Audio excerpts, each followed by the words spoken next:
Hello friends, बुकिशमध्ये आज आपण पुन्हा एकदा एका वेगळ्या व्यक्तीला भेटणार आहोत. आपल्याला लेखक माहीत असतात, आपल्याला वाचक माहीत असतात, आपल्याला दुकानंही माहीत असतं की जिथं आपण पुस्तकं घेतो, लायब्ररीज माहीत असतात. पण एखादं पुस्तक लोकांपर्यंत पोहोचवणं याच्यामधली प्रमुख भूमिका असते ती प्रकाशकाची. म्हणून आपण एका प्रकाशकांकडे आज आलो आहे. कॉन्टिनेंटल प्रकाशनामध्ये खूप जुनं अशी प्रकाशन संस्था ती आहे आणि आज आपण त्यांच्या देवयानी कुलकर्णी अभ्यंकर यांच्याशी भेटणार आहोत. हाय, माझा पहिला प्रश्न तुम्हाला असा आहे की एखादं पुस्तकाचं हस्तलिखित तुमच्याकडे ज्याला आपण पहिला खरडा म्हणतो ते आल्यापासून ते आम्हा वाचकांपर्यंत एखाद्या दुकानातनं पुस्तक आम्ही पिकअप करतो, ही जी मधली प्रोसेस आहे ही प्रोसेस माहीतच नसते कुणाला. म्हणजे लेखक लिहितो आणि आपल्याला प्रकाशकाकडून पुस्तक मिळते, इतकं ते इझी वाटतं पण ते तसं नसतं. तर ती एकूण प्रोसेस नक्की काय असते? सगळ्यांनाच असा प्रश्न पडतो की लेखक पुस्तक लिहितो किंवा प्रिंटर ते प्रिंट करतो, बुकसेलर ते वितरित करतो, तर मग प्रकाशकाचा रोल काय एक्झॅक्टली? तर प्रकाशकाचं म्हणजे सगळ्यात महत्त्वाचा हा कोऑर्डिनेटर आहे प्रकाशक. म्हणजे DTP unit, printing, binding, booksellers या सगळ्यांना किंवा लेखकाला हे कोऑर्डिनेट करण्याचं महत्त्वाचं काम प्रकाशक करतो. आणि पुस्तकातली इन्व्हेस्टमेंट करणं त्या पुस्तकात हेही महत्त्वाचं, अतिशय महत्त्वाचं काम प्रकाशक करत असतो. तर एखादं हस्तलिखित जेव्हा येतं तेव्हा ते स्वीकारायचं की नाही यासाठी आम्ही आमच्या एडिटोरियल डिपार्टमेंटकडे ते पुस्तक पाठवतो. आणि जेव्हा संपादक म्हणतात की हो हे पुस्तक चांगलं आहे, तर तेव्हा ते स्वीकारलं जातं. मग ते करार करून लेखकाशी करार करून ते पुस्तक हस्तलिखित स्वीकारलं जातं. मग ते DTP युनिटला पाठवलं जातं, डेस्कटॉप पब्लिशिंग ज्याला आपण म्हणतो, ते कम्प्युटराइज टाईप सेटिंग होतं तिथे. मग ते पुस्तक जेव्हा प्रूफ येतं तेव्हा ते प्रूफ रीडरकडे पाठवलं जातं आणि लेखकाकडे पाठवलं जातं. त्यात जे करेक्शन्स होतात त्या परत DTP युनिटला जातात आणि तिथे करेक्शन होऊन परत 1 किंवा 2 लागतील तशी प्रूफं काढून त्याच पद्धतीने ते परत DTP युनिटला येतं. मग ट्रेसिंग्स काढली जातात आणि इकडेच ॲट द सेम टाईम म्हणजे आपण त्याच वेळेस त्यात मुखपृष्ठ पुस्तकाचं किंवा त्याचे आतली जर काही इलस्ट्रेशन्स असतील, काही तक्ते असतील, तर अशा पद्धतीने चित्रकाराकडे जातं आणि तो ते करून देतो. मग हे दोन्हीही भाग म्हणजे जे ब्लॅक अँड व्हाईट आहे ते आणि 4 कलरचं आपण रंगीत म्हणू, तर ते प्रेसला जातं. आता नवीन पद्धतीनुसार ट्रेसिंग्स, पॉझिटिव्ज ही एक मधली जी स्टेप आहे ती गाळून त्याचं आता पूर्णतः CTPने सुद्धा केलं जातं ते. आणि प्रिंटिंग, ऑफसेट प्रिंटिंग केलं जातं. त्याच्यानंतर मुखपृष्ठाला लॅमिनेशन केलं जातं. ते 2 प्रकारचं असतं की मॅट लॅमिनेशन असेल, ग्लॉस लॅमिनेशन असेल. मग एकीकडे बाइंडिंग केलं जातं म्हणजे फोल्डिंग, झुपणी आपण ज्याला म्हणतो ते. आणि ते एक सुबक जेव्हा पुस्तक तयार होतं तर तेव्हा ते बुकसेलर्सकडे पोचवलं जातं. अशी ती एक मधली प्रोसेस आहे. या सगळ्यामध्ये अजून एक महत्त्वाची गोष्ट म्हणजे खूप मोठा इतिहास कॉन्टिनेंटलच्या पाठीमागं आहे. आता जवळपास 75 वर्ष तुम्ही कंप्लीट केलीत. तर एक प्रकाशक म्हणून तुमच्या या प्रवासाबाबतीत काय सांगाल? काही आठवणी किंवा अजून कसे सांगण्याजोगे मुद्दे जे आम्हाला ऐकायला आवडतात? कॉन्टिनेंटलचा खरोखरीच मोठा इतिहास आहे. यावर्षीच कॉन्टिनेंटलनी 75 वर्ष मोठ्या दिमाखात पूर्ण केलेली आहेत. माझे आजोबा अनंतराव कुलकर्णी यांनी ही संस्था चालू केली, संस्थापक आहेत ते. त्याच्यानंतर अनिरुद्ध कुलकर्णी म्हणजे माझे वडील आणि रत्नाकर कुलकर्णी हे काका नंतर पार्टनर्स होते. आणि आता मी, देवयानी आणि माझा भाऊ ऋतुपर्ण हे आम्ही आता कॉन्टिनेंटलमध्ये सहभागी आहोत, पार्टनर्स आहोत. तर मला असं म्हणायचं की कॉन्टिनेंटलचे खूप काही वेगवेगळे टप्पे आहेत. परंपरा आणि प्रगती हे आमचं ब्रीदवाक्य आहे आणि ते जपत आम्ही 1600च्या वर जवळजवळ टायटल्स पूर्ण केलेली आहेत. आजही खूप काम चाललेलं आहे. या वर्षात आम्ही 155 नवीन पुस्तकं काढलेली आहेत. आणि कॉन्टिनेंटलचं सगळ्यात, मला असं वाटतं कुठल्याही प्रकाशन संस्थेचं सगळ्यात महत्त्वाचं म्हणजे आत्मा प्रकाशन संस्थेचा कुठला असतो तर महत्त्वाचे लेखक मिळणं आणि अतिशय चांगली मॅन्युस्क्रिप्ट्स मिळणं. आणि माझ्या वडिलांची, आजोबांची दूरदृष्टी यामागे असेल किंवा कॉन्टिनेंटलचं नशीबही आपण म्हणू, पण अतिशय चांगले चांगले दिग्गज लेखक आम्हाला लाभलेले आहेत ज्यामुळे कॉन्टिनेंटल मोठं झालेली आहे. म्हणजे शिवाजीराव सावंत, त्यांचे मृत्युंजय, छावा, युगंधर ते आहे. नासमी नामदारांच्या महत्त्वाच्या कादंबऱ्या आहेत. राऊ, शहेनशहा, झुंज, झेप, राजेश्री, शिकस्त, मंत्रा वेगळा अशा कादंबऱ्या आहेत. श्रीना पेंडसांच्या तुंबाडचे खोत आहे, हद्दपार आहे, ऑक्टोपस अशा कादंबऱ्या. कुसुमाग्रजांची 23 पुस्तकं कॉन्टिनेंटलकडे आहेत. अरविंद गोखल्यांचे कथासंग्रह आहेत. अगदी हे लेखक ते आत्तापर्यंतचे संदीप खरेचे आम्ही आत्ता 3 कविता संग्रह प्रकाशित केले ज्याला खूप चांगली बक्षिसं मिळाली, लोकांनी चांगलं स्वागत केलं. सलील कुलकर्णीचं लपवलेल्या काचा प्रकाशित केलं. असे. आणि मधला एक टप्पा मला अतिशय महत्त्वाचा वाटतो जो अनिरुद्ध कुलकर्ण्यांनी चालू केला, वडिलांनी माझ्या, तो म्हणजे शेतीविषयी पुस्तकं कॉन्टिनेंटलनी पहिल्यांदा मराठीत आणली. म्हणजे आत्तापर्यंत मराठीमध्ये कुठलीही अशी शेतीच्या विषयक, निसर्ग पर्यावरणाविषयक एवढी पुस्तकं प्रकाशित झाली नव्हती. ही एक मोठं दालन कॉन्टिनेंटलनी खुलं केलं मराठी वाचकांना किंवा शेतकऱ्यांना, निसर्गप्रेमींना. हे अतिशय महत्त्वाचे टप्पे मला वाटतं मानले जाईल. आणि कॉन्टिनेंटलची खूप मोठी रेंज आहे. म्हणजे आपण ज्याला जॉनर म्हणतो, वाङ्मय प्रकार, कथा, कविता, समीक्षा, कादंबरी, नाटक, ललित गद्य, पर्यावरण, शेती, असे खूप मोठी रेंज आहे कॉन्टिनेंटलकडे. आणि कुठलाही तसा विषय वर्ज्य न मानता वेगवेगळे, म्हणजे आता परीट या विषयावर सुद्धा आम्ही पुस्तक काढलेलं आहे. परीट किंवा गँगमन, की रेल्वेच्या रुळावर जे लोक काम करतात त्यांचं एक कथन करणारी कादंबरी, किंवा एक सर्जा नावाची बैलाच्या जीवनावरची कादंबरी. म्हणजे एक तुम्हाला व्हेरिएशन खूप आढळेल या सगळ्या कॉन्टिनेंटलच्या मोठ्या प्रवासामध्ये. तुम्ही संदीप खरेचा उल्लेख केलात. मी त्याचा फॅन असल्यामुळं आणि सुदैवानं मित्र असल्यामुळे त्याची तिन्ही पुस्तकं खूप जवळनं मी अनुभवलेली आहेत, नुसती न वाचता. असं ते सेम लपवलेल्या काचा बाबतीत. आणि त्याच्यावरून एक दिसतं किंवा इतर पुस्तकातूनही एक दिसतं की उत्तम निर्मिती मूल्य हे तुमचं एक वैशिष्ट्य मी मानतो. म्हणजे त्याच्यात आर्टिस्टिक प्रकार असेल किंवा नुसत्या कवितांना संदीपच्या फोटोजमधून जे एक वेगळं लुक आला, ही सगळी जी कलात्मकता असते या बाबतीत काय सांगा? कॉन्टिनेंटलचं पूर्वीचं धोरण असं होतं की अतिशय वाजवी दरात सगळ्या वाचकांना पुस्तकं द्यायची. मग थोडा कागद बेताचा वापरला तरी चालेल किंवा अशा पद्धतीने. आम्ही ते कसोशीने प्रयत्न करतोय जपायचा की वाजवी दरात वाचकांना पुस्तक अवेलेबल झालं पाहिजे. पण आत्ताची काळाची गरज अशी बघता की आत्ता प्रोडक्शन हे खूप चांगलं लागतं लोकांना. म्हणजे कुठला एक बेताचा कागद दिला, खूप साधं पुस्तक दिलं, त्याच्यापेक्षा लोक असं खूप सजवलेलं एक चांगल्या कागदावरचं असंच पुस्तक प्रकाशित म्हणजे काय म्हणून प्रिफर करतात असं मला वाटतं. तर काळाची गरज पण आहे. आणि मला स्वतःला या गोष्टीत पर्सनली फार इंटरेस्ट आहे. मी प्रोडक्शन सगळं बघते. तर की ते पुस्तक सुंदर असलं पाहिजे, पटकन ते वाचकांनी हातात घेतलं पाहिजे. तर आणि वेगवेगळे प्रयोग करणं मला वाटतं प्रकाशकांनी हे जरूर करायला पाहिजे एका साचेबद्ध प्रोडक्शनमध्ये अडकण्यापेक्षा. तर त्या दृष्टीने पण आम्ही प्रयत्न केला. म्हणजे आत्ता संदीपचं जे तुझ्यावरच्या कविता आहेत त्याच्यासाठी आम्ही अख्खं फोटो सेशन संदीपचं केलं, सगळी वेगवेगळ्या ठिकाणी, निसर्गरम्य ठिकाणी जाऊन स्टुडिओमध्ये वगैरे. आणि मग त्याच्या सगळ्या फोटो वापरून ते पुस्तक प्रकाशित केलेलं आहे, हे आर्ट पेपरवरचं. किंवा लपवलेल्या काचामध्ये सलीलचं अक्षर अतिशय सुंदर आहे. तर त्याचा वापर कसा करता येईल, तर प्रत्येक लेखाच्या सुरुवातीला मजकूर जो आहे, प्री टेक्स्ट आपण ज्याला म्हणतो, तर तसा आपण तो घातलेला आहे, किंवा स्केचेस. आणि मला एक आवर्जून सांगावं वाटतं की याबाबत माझी टीम पण अतिशय प्रयोगशील आहे. म्हणजे हे एकट्या कोणाचं क्रेडिट नसतं कधी, तर प्रकाशक म्हणजे ही सगळ्या अख्खी टीम लागते. तर त्यामुळे माझे आर्टिस्ट काय, DTP काय, ते वेगवेगळे फॉन्ट्स वापरतील, आर्टिस्ट वेगवेगळ्या पद्धतीने चित्र करायचा प्रयत्न करतील किंवा काही वेगळी थीम वापरून प्रोडक्शन करायचा प्रयत्न करतात. त्यामुळे मी सगळी माझ्या टीमची अगदी आभारी आहे आणि अतिशय चांगली टीम मिळालेली आहे. त्यामुळे मी हे प्रयोग करायला धजावते किंवा मला आवडतं.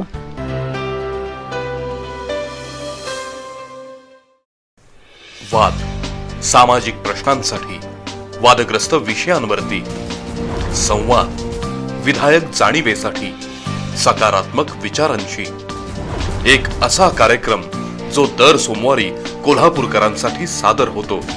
एक असा उपक्रम जो आपल्या सभोवतालच्या घटना, विषयांना वाचा फोडतो.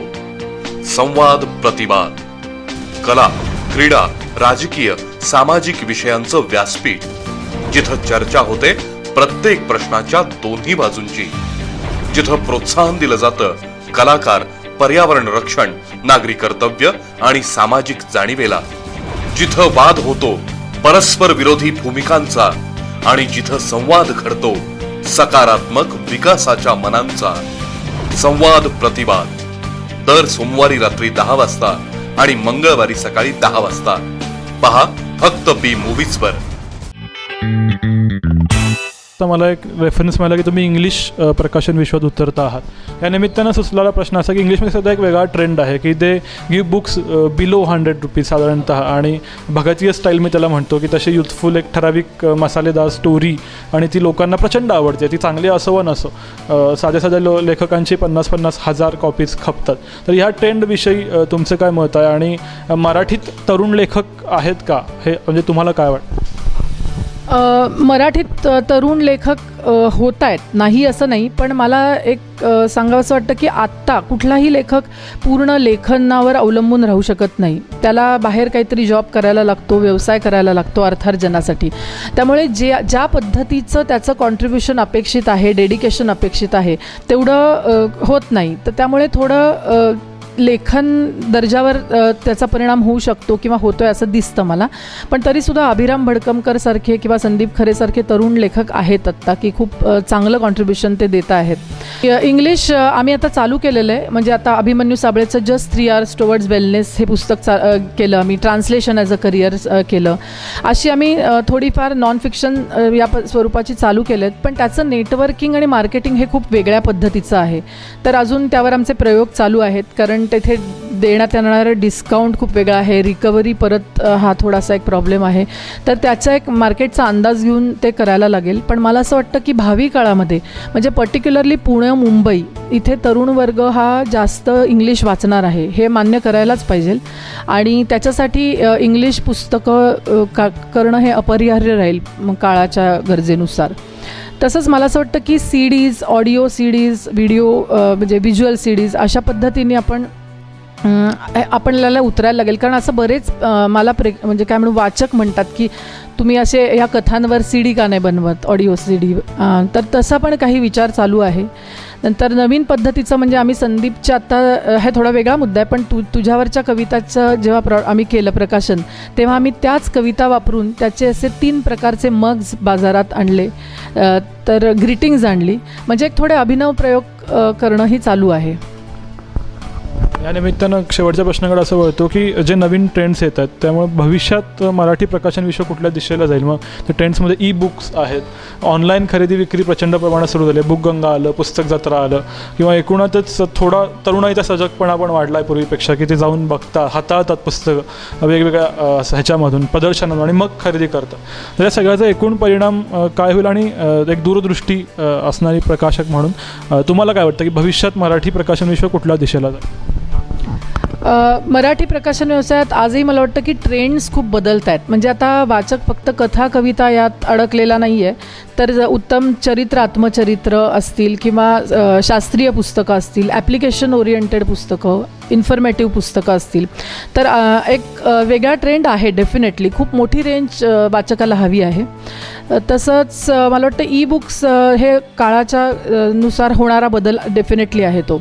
कारण आम्ही पण आता ई-बुक्स आणतो आहे कॉन्टिनेंटलची सुद्धा, किंवा ऑनलाईन सेलिंग पण चालू होणार आहे. कारण ग्लोबलायझेशन जेवढं आपलं होतं आहे त्यानुसार जगात वेगवेगळे विखुरलेले वाचक आहेत, तर त्यांच्यासाठी ही पुस्तकं अवेलेबल करून देणं हा एक महत्त्वाचा घटक आहे आणि ते प्रकाशकांनी स्वीकारलंच पाहिजे. म्हणजे इंग्लिशचा पर्यायसुद्धा इंग्लिश, मी मगाशी म्हटलं तसं इंग्लिश पुस्तकं, नंतर ई-बुक्स, ऑडिओ CDs हे नवीन प्रवाह राहणार आहेत प्रकाशन व्यवसायातले. मला कधी अशी भीती वाटत नाही की मराठी पुस्तकंच नष्ट होतील किंवा हा व्यवसायच, अशा पद्धतीने नाही आहे. फक्त ट्रेंड्स बदलतील आणि तुम्ही फ्लेक्झिबल राहायला म्हणजे प्रकाशकांनी फ्लेक्झिबल राहिलं आणि हे नवीन चेंजेस जर स्वीकारले तर ते अतिशय व्यवस्थित पद्धतीने टिकून राहतील आणि मोठं काम करू शकतील असं मला वाटतं. आज एक खूप वेगळी गोष्ट आमच्या सगळ्या प्रेक्षकांना समजली असेल की एखादं पुस्तक नक्की घडतं ते कसं घडतं. म्हणजे लेखक त्याचं बाळणपण करतो, पण पुढची त्याची जी जोपासना आहे त्याची प्रोसेस आम्हाला सांगितल्याबद्दल तुमचे खूप खूप आभार. आणि भविष्यातही कॉन्टिनेंटलची खूप चांगली पुस्तकं आम्हाला वाचायला मिळत या शुभेच्छांसह इथे थांबूया. थँक्यू. प्रत्येकालाच उत्सुकता असते भविष्य जाणून घ्यायची. म्हणूनच चॅनल B सादर करीत आहे गुरुप्रसाद ज्वेलर्स प्रायोजित प्रसिद्ध हस्तरेषा तज्ज्ञ महेंद्र इनामदार यांची हस्तरेषा शास्त्रांची संपूर्ण माहिती सांगणारी मालिका हस्तरेषा.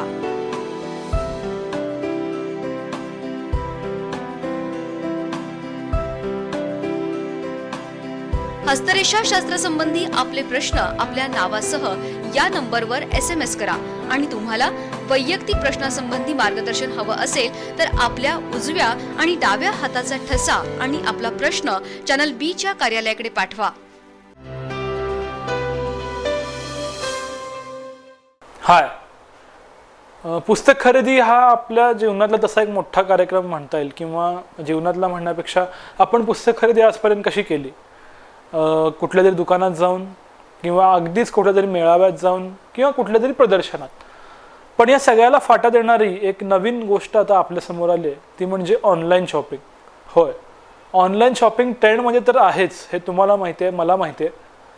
पण त्यात सुद्धा पुस्तकांची ऑनलाईन शॉपिंग ही सगळ्यात जास्त ट्रेंडमध्ये असणारी गोष्ट आहे. आणि ऑनलाईन शॉपिंग कुठं करायचं त्याच विषयी आपण आज बोलणार आहोत. आणि त्यातली पहिली साईट आहे flipkart.com. FLIPKART.com. मी पुन्हा एकदा रिपीट करतो, www.flipkart.com. सचिन बन्सल नावाच्या दिल्लीच्याच माणसानं ही साईट सुरू केली आहे. प्रचंड गाजती आहे आणि खूप रिलायबल ऑनलाईन शॉपिंगची साईट असं याच्याकडे बघितलं जातं. यावरती जाऊन तुम्ही काय करायचं आहे, तर पहिली स्टेप अशी असेल की तुम्ही ब्राउझर उघडून flipkart.com टाईप कराल. मग फ्लिपकार्टची साईट ओपन होईल. त्यामध्ये तुम्हाला बुक्स या सेक्शनमध्ये जायचं. आपण बुक्स या सेक्शनमध्ये जाऊया. बुक्स या सेक्शनमध्ये गेल्यानंतर त्यांचं एक वेगळं होमपेज ज्याला आपण म्हणतो तसं ओपन होईल. इथं खूप प्रकारचे मेनू आपल्याला दिसतील. त्याच्यामधले जे कॉमन मेनू असतात ते म्हणजे सध्याचं जे बेस्ट सेलर पुस्तकं आहेत ते बेस्ट सेलर, न्यू रिलीजेस, जी पुस्तकं नवीन आलेली आहेत ती न्यू रिलीजेस, आणि तिसरा एक प्रकार असतो तो खूप इंटरेस्टिंग आहे, तो म्हणजे प्री ऑर्डर. एखादं पुस्तक यायच्या आधीच त्या पुस्तकाची मागणी नोंदवायची आणि ते पुस्तक जेव्हा प्रकाशित होईल तेव्हा ते आपल्याला मिळेल, अशी ती व्यवस्था आहे. प्री ऑर्डरचा एक फायदा असतो की प्री ऑर्डर ही खूप स्वस्त किमतीत तुम्हाला पुस्तकं अवेलेबल करून देते. त्यामुळे प्री ऑर्डर असे ऑप्शन्स असतात वेगवेगळे, त्यातले तुम्हाला पाहिजे ते ऑप्शन आपण निवडू शकतो. इथे लेखकांवाईज पुस्तकं निवडता येतात. इथं आपल्याला जॉनर वाईज म्हणजे फिक्शन असेल, नॉन फिक्शन असेल, एज्युकेशनरी असेल, कुकिंगवरची पुस्तकं असतील, अशी बरीच पुस्तकं सेक्शन वाईज आपल्याला अवेलेबल आहेत. महत्त्वाचं म्हणजे ऑलमोस्ट इंग्लिशमधली तरी आपण वाचणारी बहुतांश सगळी पुस्तकं आज फ्लिपकार्टवरती अवेलेबल आहेत. आणि असतील तर काही काही वेळेला ते अवेलेबल करूनही देतात. याशिवाय मराठीतले बरेचसे प्रकाशक आता फ्लिपकार्टकडे वळतात. त्यामुळं काही दिवसातच मराठीतली सुद्धा सगळी पुस्तकं आपल्याला ऑनलाईन खरेदी करता येतील. फ्लिपकार्टचं वैशिष्ट्य असं की एखाद्या पुस्तकावरती क्लिक केल्यानंतर त्या पुस्तकाचं फ्रंट पेज, त्या पुस्तकाची माहिती आपल्याला दिसती, त्या पुस्तकाची कॉस्टही दिसती. महत्त्वाचं म्हणजे फ्लिपकार्ट प्रत्येक पुस्तकावर 20 ते 50% इतका मोठा डिस्काउंट देतं. कुठलंही पुस्तक तुम्हाला मार्केट रेटपेक्षा 100% स्वस्तच मिळणार याची गॅरंटी फ्लिपकार्ट घेता, आणि ते बरोबर आहे, सत्य आहे. याच्यातून काही गैरसमज असे निर्माण झाले की फ्लिपकार्ट पुन्हा पुन्हा वापरलेली पुस्तकं वगैरे विकतं का? नाही. फ्लिपकार्टवरची सगळी पुस्तकं ही नवी असतात. त्यांची स्ट्रॅटेजी सिम्पल आहे की एखादी जी सप्लाय चेन असते, म्हणजे पुस्तक छापल्यापासून ते पुस्तक आपल्यापर्यंत येईपर्यंत, तीच त्यांनी नष्ट केली आणि मध्ये फक्त फ्लिपकार्ट छापणारा फ्लिपकार्टकडे देतो, फ्लिपकार्ट आपल्याकडे देतो. इतकी सिम्पल ती पद्धत आहे. मधलं कमिशन रद्द झाल्यामुळं फ्लिपकार्ट आपल्याला एवढे डिस्काउंट देऊ शकतं, म्हणून ती लॉजिकल आहे. तर तुम्ही एखादं पुस्तक निवडलं तर त्या पुस्तकावरती क्लिक करायची, त्या पुस्तकाची माहिती समोर येते, त्या माहिती वाचायची. तुम्हाला ते पुस्तक इंटरेस्टिंग वाटलं तर ते विशलिस्टमध्ये ठेवायचं, म्हणजे हे पुस्तक मला घ्यायची इच्छा आहे अशामध्ये ठेवायचं. पण अजून एक हिंट अशी यामध्ये की एखादं पुस्तक घ्यायचं का नाही हे कसं ठरवायचं, तर त्याच्या खाली, त्या पुस्तकाच्या माहितीच्या खाली त्याची परीक्षणं असतात. आपल्यासारख्याच वाचकांनी, आपल्यासारख्याच खरेदीदारांनी त्याची केलेली परीक्षणं असतात. ती परीक्षणं वाचावीत. तर खरा जेन्युइन क्रायटेरिया आहे एखादं पुस्तक चांगलं आहे का नाही हे ठरवायचा. तिथे स्टार रेटिंग असतं.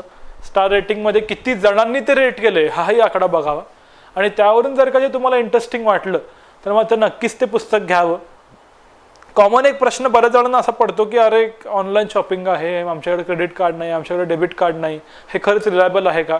मुद्दा नंबर 1 की हे सगळं ऑनलाईन शॉपिंग 100% रिलायबल आहे. पेपॅल पूर्वी वापरायची ते सिस्टीम ऑनलाईन सिक्युअर ट्रान्झॅक्शनसाठी, आता नवीन सिस्टीम आली तीही तितकीच सिक्युअर आहे. त्यामुळं पैसे ट्रान्सफर करायचा काहीच प्रॉब्लेम येणार नाही. तरीसुद्धा एक हिंट अशी की ऑनलाईन ट्रान्झॅक्शन वापरू नयेत. फ्लिपकार्टवरती एक खूप छान ऑफर आहे, ती म्हणजे कॅश ऑन डिलिव्हरी, ज्याला COD असं म्हणतात. पुस्तक मागवायचं, पुस्तक तुमच्या घरी येतं, तुम्ही ते उघडून बघायचं, ते चांगलं आहे का बघायचं, आणि जेव्हा तुमची गॅरंटी होती की हो आपल्याला चांगलं पुस्तक मिळालंय, त्यानंतर तुम्ही कॅशमध्ये त्या कुरिअरवाल्याला पैसे द्यायचे. म्हणूनच कुठलाही कॉमन मॅन आज ऑनलाईन शॉपिंग करू शकतो. त्यासाठी क्रेडिट कार्ड असण्याची, डेबिट कार्ड असण्याची कोणतीही आवश्यकता नाही आहे. तर अशा पद्धतीनं तुम्ही पुस्तकं मागवावीत. 2-3 हिंट्स अजून अशा की पहिल्यांदा काही वेळेला काही पुस्तकांचे संच एकत्रित मिळतात. उदाहरणार्थ डॅन ब्राऊनची सगळी पुस्तकं एकत्र खरेदी करणं, रश्मी बन्सलची सगळी पुस्तकं एकत्र खरेदी करणं, चेतन भगतची सगळी पुस्तकं एकत्र खरेदी करणं, यामध्ये खूप जास्त डिस्काउंट मिळतो. हा ऑप्शन आहे, खूप फायद्याचा आहे. शिवाय व्हरायटी खूप असती. तुम्ही ऑनलाईन इतर साईट्सवरती रेट चेक करू शकता आणि त्यानंतर खरेदी करू शकता. फक्त एकच प्रॉब्लेम झाला आहे की आजकालच्या महागाईमुळं 300 रुपये किंवा 500 रुपयाच्या वरती खरेदी केली तरच आपल्याला कॅश ऑन डिलिव्हरी फ्री मिळते, ऑर एल्स शिपिंग चार्जेस लावले जातात. पण सहसा आपण एकत्र खरेदी करावी म्हणजे तो प्रॉब्लेमही येत नाही. गिफ्ट पॅकिंगची ही सोय त्यांनी करून दिली. हे सगळं इतक्या सविस्तर सांगायचं कारण असं की हा एक खूप मोठा ट्रेंड आहे. भविष्यात सगळी किंवा बरीचशी खरेदी तिथूनच होणार आहे. याला काही पर्याय नाही. याचं कारण असं की एकतर कॉस्ट कमी, रिलायबल, त्याचं पॅकिंग इतकं छान असतं की बबल पेपरमध्ये प्लास्टिक कव्हर करून, पुठ्ठ्याचं कव्हर करून, काहीही खराब होणार नाही इतकं छान पॅकिंगमध्ये पुस्तक घरी येतं. ते बघूनच आपल्याला खूप आनंद होतो आणि मग पुस्तक वाचायचा आनंद अजूनही द्विगुणित होतो. योग्य ठिकाणी योग्य पैसे घालावेत, पुस्तकांमध्ये छान इन्व्हेस्टमेंट करावी आणि ती अशी करावी असं वाटतं. म्हणूनच आजचा इन्फोबॉक्स आपण डेडिकेट केला तो फ्लिपकार्टला. नमस्कार. बऱ्याचदा आपल्या आजूबाजूला खूप मोठी माणसं असतात पण ते आपल्या नजरेसमोरच येत नाहीत किंवा फार उशिरा नजरेसमोर येतात. तसंच एक नाव म्हणजे संदीप वासलेकर. 1980 पासून भारताच्या नव्हे तर जगाच्या राजकारणावर प्रभाव पाडणारी व्यक्ती म्हणजे संदीप वासलेकर. पण ती आपल्या नजरेसमोर कधी आली? ॲट मॅक्स गेल्या 3-4 वर्षात. पण हा माणूस आपल्याला वाटतो त्याच्याहून प्रचंड मोठा आहे आणि त्याचं मोठेपण सांगणारं हे पुस्तक जे एका दिशेचा शोध. तो माणूस केवढा मोठा हे सांगायला ना त्या पुस्तकावर आलेल्या प्रतिक्रियाच पुरेशा बोलक्यात. या प्रतिक्रिया कुणी दिल्यात किंवा या माणसाविषयी कुणी कॉमेंट दिल्यात?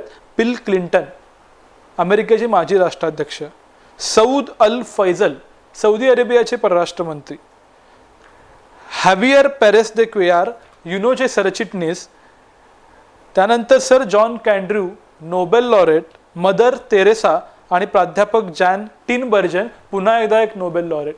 या सगळ्या माणसांबरोबर वावरलेला, अजूनही वावरणारा हा माणूस आहे तो म्हणजे आपला मराठी माणूस संदीप वासलेकर. या माणसाच्या डोक्यात काही विचार आहेत. आपल्या देशानं नक्की कशा प्रकारे पुढे जावं, आता जे काही आजूबाजूला चाललो आहे, भारत महासत्ता होणार का महान राष्ट्र होणार, blah blah blah blah blah, या सगळ्याच्या पलीकडे जाऊन आपल्याला नक्की काय स्टेप्स घ्यायला हव्यात याचा रिअल टाईम ॲनालिसिस करणारा हा माणूस आहे आणि त्याचं पुस्तक आहे एका दिशेचा शोध. या पुस्तकात तुम्हाला खूप नवीन नवीन गोष्टी बघायला मिळतील, खूप नवं शिकायला मिळेल. भारताचं किंवा जगाचं नक्की सत्तास्थान कुठं आहे हे लक्षात येईल. आज जे काही जग घडतंय ते कोणाच्या तरी एकाच्या तालावर नाचतंय का नाही नाचत आहे. आपण कायम चर्चेला काय, आपल्याला असंख्य विषय असतात त्यात ते गप्पा करत राहतो, पण ते नक्की काय आहे, त्याची रियालिटी काय आहे हे सगळं या पुस्तकात आहे. एखादी बैठक घडती म्हणजे नक्की काय होतं, 2 मंत्री समोर येऊन एखादा करार करतात म्हणजे नक्की काय होतं, असे असंख्य प्रश्न. आता एक आपल्याला वाटू शकते की अरे काय करायचं आहे, तुझ्या माझ्या जगण्याशी याचा काही संबंध आहे का? नाही, संबंध आहे. तिथं जो एखादा डिसिजन होतो तो आज, काल आणि उद्या सुद्धा तुमचं आयुष्य बदलवत असतो, बदलवणार असतो. म्हणूनच आपलं जगणं सोपं करणारी माणसं कोण आहेत, आपलं जगणं अवघड करणारी माणसं कोण आहेत, गोष्टी नक्की कशा घडतात आणि कशा बिघडतात, आणि या सगळ्यामध्ये एक युवक म्हणून आपण पुढं कसं जायचं आहे हे सांगणारं हे पुस्तक आहे. संदीप वासलेकरांचा एक ग्रुप आहे स्ट्रॅटेजिक फोरसाईट. मी असं नक्की सांगेन की तुम्ही हे पुस्तकही वाचाच, पण त्यांच्या ग्रुपच्या वेबसाईटला एकदा नक्की भेट द्या. एक नवा आयाम आपल्या सगळ्यांना मिळेल. आपल्या देशाला अशा लाखो संदीप वासलेकरांची आज गरज आहे.